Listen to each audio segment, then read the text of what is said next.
Good morning, મારા નવા વિડીયોમાં આપનું સ્વાગત છે. તમે જોઈ શકો છો આજે તો આઈટીમાં હતી રજા, એટલે મેં તાપમાં બેસી રહેલો હતો.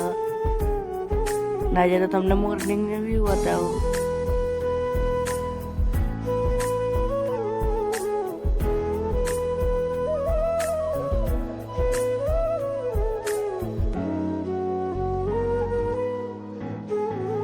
પછી આવી ગયા અમે ખેતરે કેમ કે આજે પાણી ચાલતું હતું.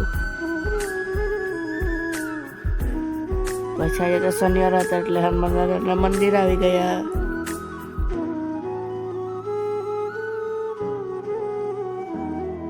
પછી આવી ગયા ખેતરે કેમ કે પૂડી મૂકવાની હતી. પછી તો આજે આવી રહેલી હતી મારી માસીની છોકરી, એટલે તે લોકો કે મને વિડીયોમાં લઈ લે, પણ આ તો સંતાઈ ગઈ, આ તો સ્ટ્રેચેબલ થઈ ગયેલી. આજના વિડીયોમાં આટલું જ. કાલે નવા વિડીયો મળીશું.